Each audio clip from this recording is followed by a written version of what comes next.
Facebook post from a salon owner in Davenport is getting a lot of attention. That's after 11th Street Precinct bar owner John Weiser apologized for being caught on police dash cam video yelling homophobic slurs. That controversy is tonight's top story. Take a look at the dash cam footage, and we do want to warn you that some of the language is offensive. I don't have to live in a hole. I get enough money to move anywhere I want. I want to do something nice down here, and this is the I get because they take it up. They can do whatever they want? Is that what it is? Weiser went on to release an apology saying, "I deeply apologize to those whom I've offended. It is my hope that we are able to put these events of the past behind us and that we can come forward together." He goes on to say he will donate $1,000 to 5 different charities in the Quad Cities, something he says he will do every year. Local 4's Brianna Collier joins us in our studio with more on the salon owner's response. Brianna? Davenport for over 20 years. He says he was surprised at the behavior Weiser displayed and felt the need to break his silence with the Facebook post. Once he heard Weiser's apology, the post reads, in quote, "The price of hate is not $5,000. Actually, it's more than that. It's your life, a lifetime of fear and shame at the hands of the ignorant." Porter says Weiser did great things for the village until things don't go his way. That's when he shows his true colors.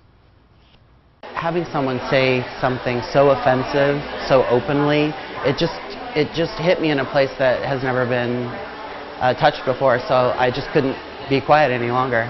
5-star salon and spa owner Jeffrey Porter is breaking his silence after 11th Street Precinct bar owner John Weiser apologized after being caught on police dashcam video using intense homophobic language. In the past few years, when he doesn't get his way, which we've seen now publicly, he tends to resort to bullying tactics. I think that it's important that people that can say something do say something, because if we don't, then people like Mr. Weiser will continue to be able to be heard. Porter says he thought Weiser seemed to be a respectful man until he showed his true colors. It's a thinly veiled response. It's not an apology, but hate doesn't have a price. It's not $5,000, it's much, much more than that. It's people living with shame and guilt all of their life. Having grown up different myself, that you get this message so often that there's something wrong with you.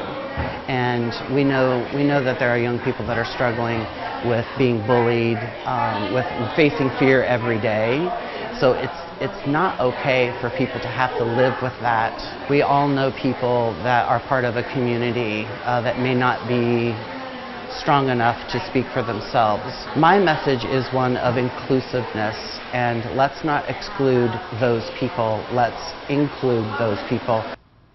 Now, Porter says he's thankful for the police department taking charge and not letting the situation escalate. He also says the community has gained an abundance of positive outreach and support from others. In the future, he hopes to never have to witness such behavior in the place he's called home for the past 20 years. In the studio, Brianna Collier, Local 4 News. Brianna.